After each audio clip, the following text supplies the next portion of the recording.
Hello and welcome to the Digital Insight, the technology, procurement and supply chain podcast that delivers valuable C-level perspective into the core issues surrounding business transformation and digital disruption. Each episode will bring you the most inspiring executive insights from those who are leading transformation strategies within the world's biggest and best-known companies. The Digital Insight. Disrupt, transform, evolve.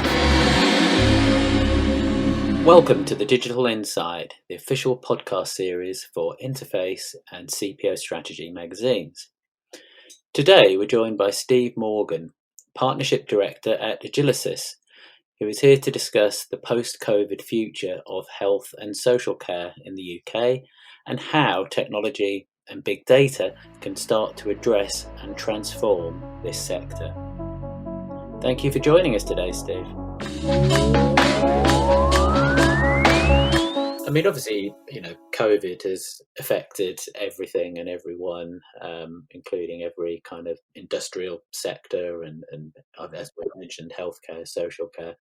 And I guess also when you're looking at health and social care, COVID's also highlighting legacy problems, if you like, that were already there, isn't it? Very much so.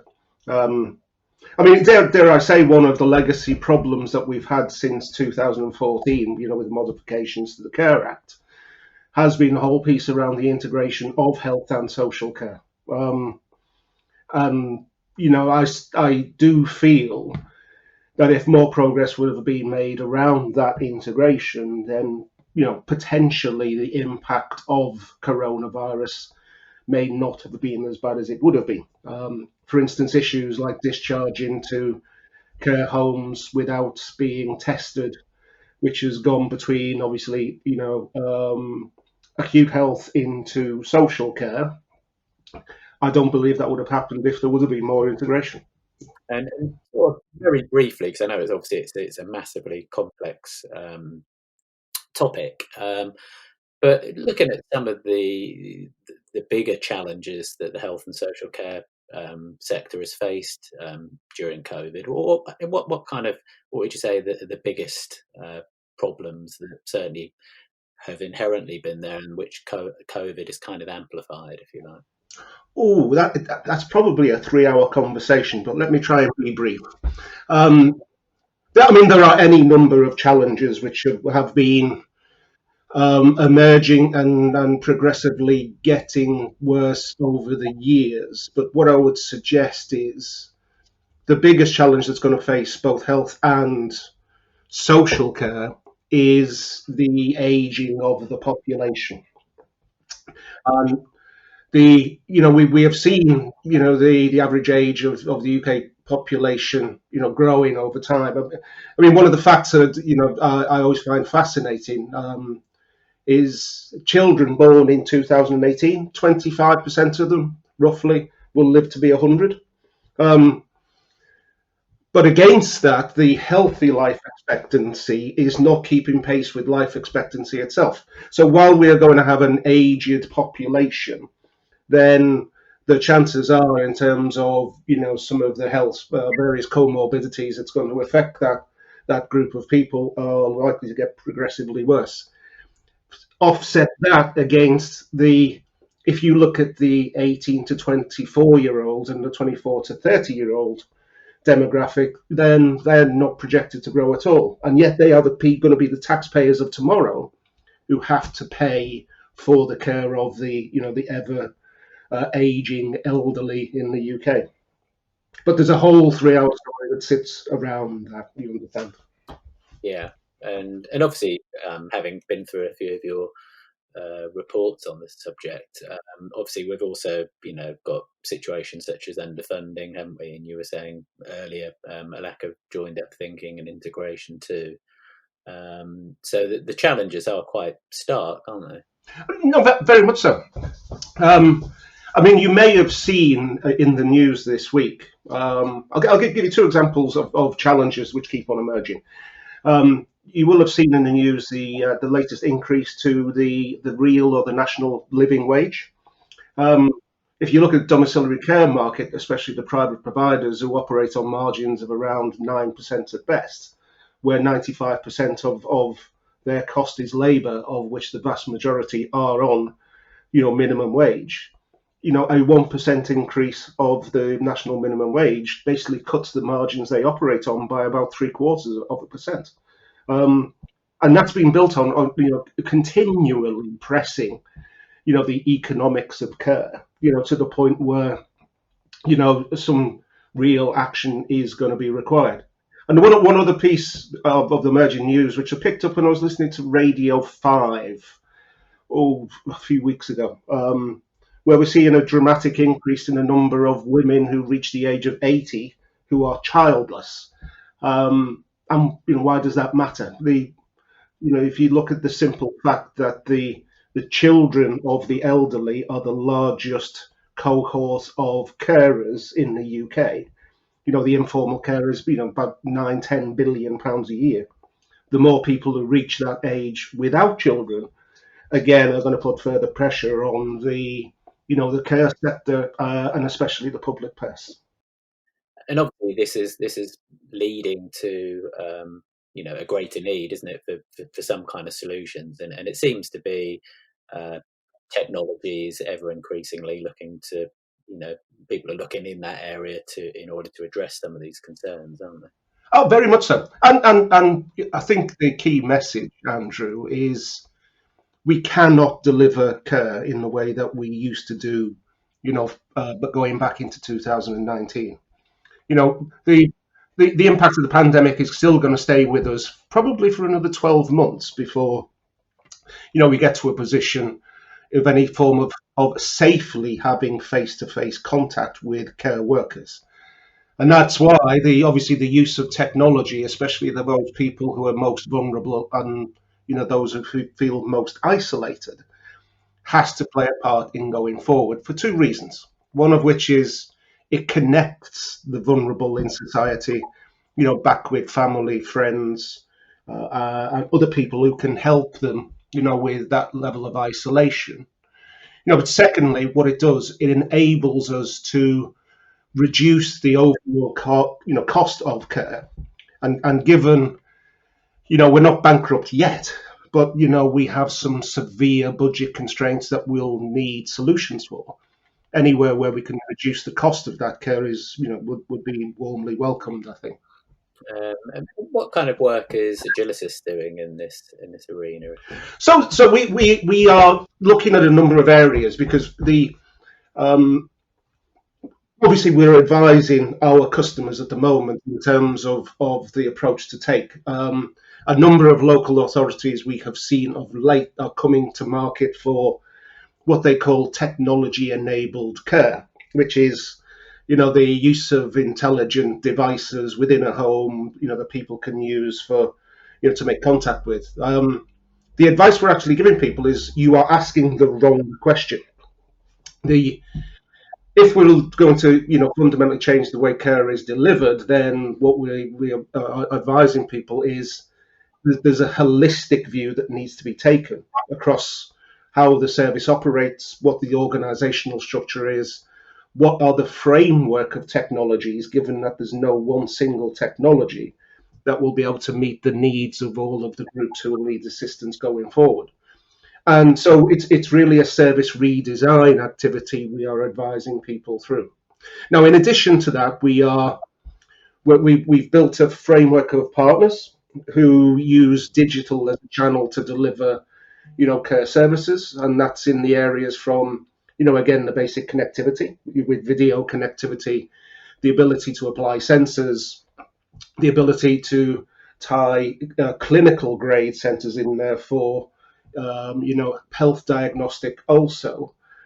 We've also looked at how we manage almost the digital front door to that care service, and how do local authorities and community health, especially, track and manage the needs of all of the people who need support within those localities, or those, the ICSs, the integrated care systems. And really starting to drive what's always been, we've always said we want to put the person at the center of care. So this person-centric care. And we're really driving that model where the support bubble that wraps around each individual is tailored according to, their needs, their comorbidities, but also in terms of what sort of support and volunteer and formal network of people and the roles they fill around that individual, where we can match the needs with the group who provides that, and driving almost a formal care provider to be almost an exception where we require a face-to-face visit within the home. Now, at the other end of that particular spectrum, obviously we've been doing work around robotics and AI and big data for quite a while. We did a piece of work for Barking and Dagenham, which have enabled them to, using predictive analytics, predict when people would present as homeless within the borough, obviously to allow early intervention. We're now applying that same approach to data and AI, and this is still in development, but we feel confident that very soon we will be able to predict whether it's somebody who is in receipt of, let's say, for instance, a domiciliary care plan, may present into acute health or have a change in circumstances that would, move them into residential care.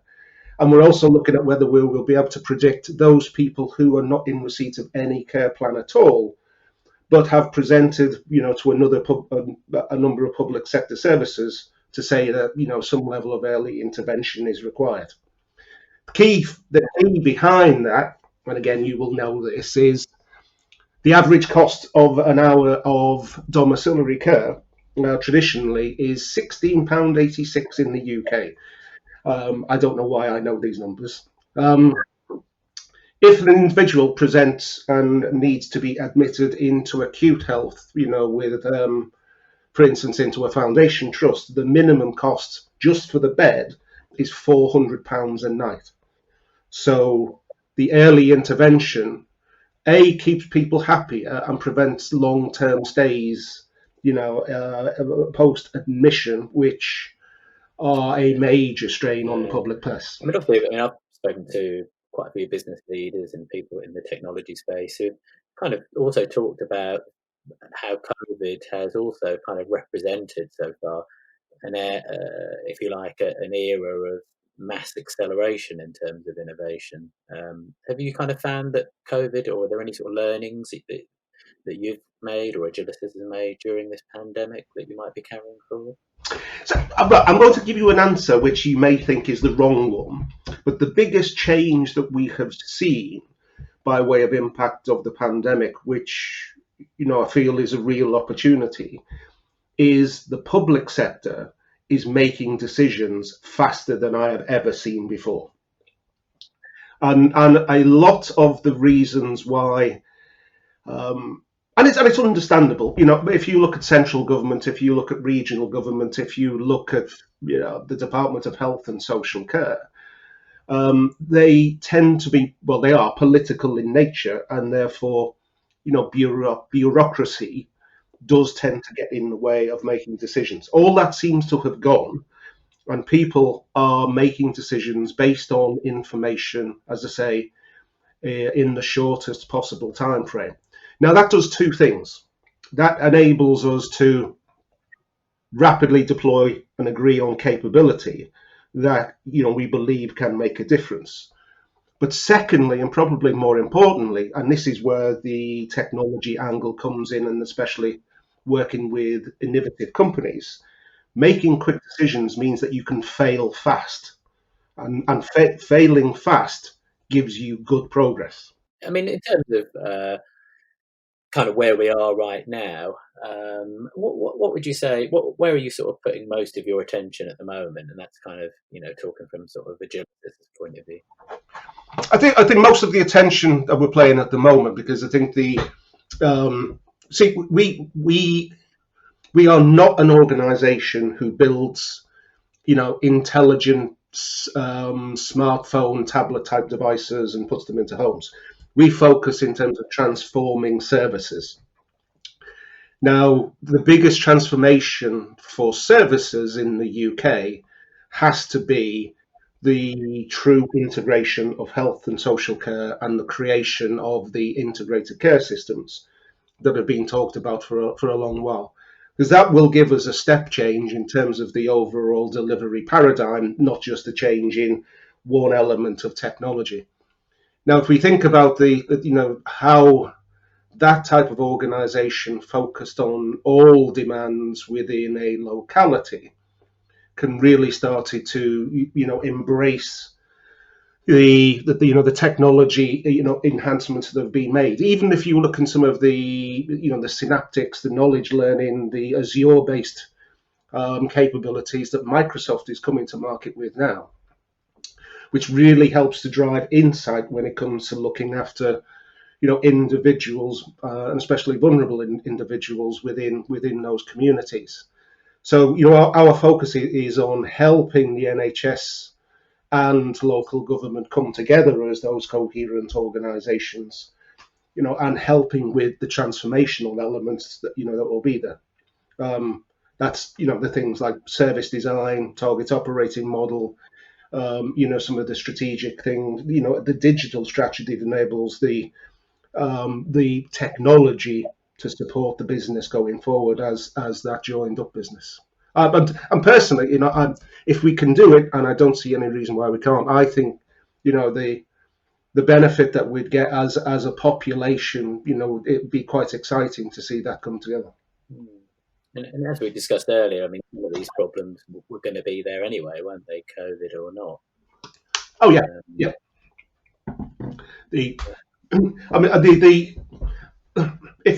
If COVID had not happened, going back to January or February time, my view, and I may be being cynical, is I don't believe we would be talking still about the integration of health and social care. We would have been talking about reducing the budgets for the NHS and reducing the precept and the funding provided to local government for social care. The pandemic has opened the purse strings, to enable people to focus. But we do need to understand I think it was on the Northwest News, there were 7 local authorities, this again a month or so back, and the additional budget challenge that had been caused by COVID was £331 million across 7 boroughs. So, there will be some stringent, cuts to spend, coming through. There has to be. And finally, in terms of Agilisys itself, what kind of projects have you got sort of lined up in the future? Sort of looking a little bit beyond the current situation. Well, there's any number of projects. One of the areas which is in huge demand and we're doing a lot of work around is the exploitation of robotics, RPA, and how AI links within there. And interestingly, the other area that we're really seeing focus for, and we've just recently created a whole new vertical, is again the whole, the data piece, the big data. But one of the areas where we see some amazing uses of robotics, and I've given this example before. There is a view, and it needs some level of service design, which we're working through. Is if you look in primary health care, and if you look at if you look at any of the GP practices, they receive notices from the CCG around whether it be a change in drug selection for certain illnesses, whether some drugs have been retired. But it's basically almost like those, like the recall notices you would tend to see from the motor industry. There are thousands of these every year. These notices come into the GP practice. Somebody has to identify who has been prescribed all of those drugs, makes contact with them, changes of prescriptions, which a GP needs to sign off on, communicate, prescribe, and then close those off and issue the statutory notice back to the CCG that all of that has been accomplished. Huge amount of administrative overhead when the GP practice should be focused on delivery of primary health care. Robotics in the middle of that would automate the entire process from start to finish. So a process that may take weeks to complete using the manual labour within the practice can be completed within a few days with no manual intervention whatsoever. And that is the future for robotics and healthcare, which is, removing any of the human element which adds no value whatsoever, and allowing the humans to provide the human contact in terms of care. And I guess also 5G to some extent is going to be opening up quite a few areas in medical treatment as well, isn't it? Well, it is, and it's actually a very topical point. In conversations with NHSX, and where they're looking at the remote monitoring capability, and most of the NHS regions have come back with a plan where that's focusing on within care homes, obviously because of some of the challenges we've seen in care homes. But people seem to be blissfully unaware that there were 25% of the residential care homes that had no network capability whatsoever. So, rather than starting with, the third base, we need to start at first base. But things like 5G, one of our local government customers, for instance, is North Somerset Council. And North Somerset is one of those boroughs which has, there's urban, there's semi-urban, semi-rural, and very rural locations. So having one single technology solution that requires some level of networking or internet access is very difficult for somewhere like North Somerset.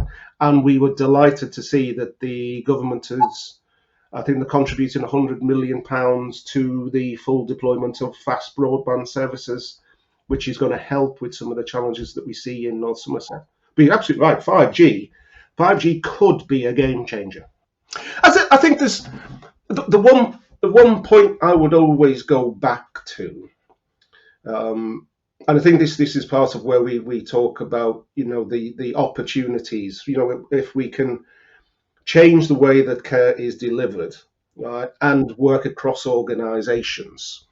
I'll probably leave you with some simple mathematics, which is where I mentioned earlier that the domiciliary care is on average in the UK £16.86 per hour.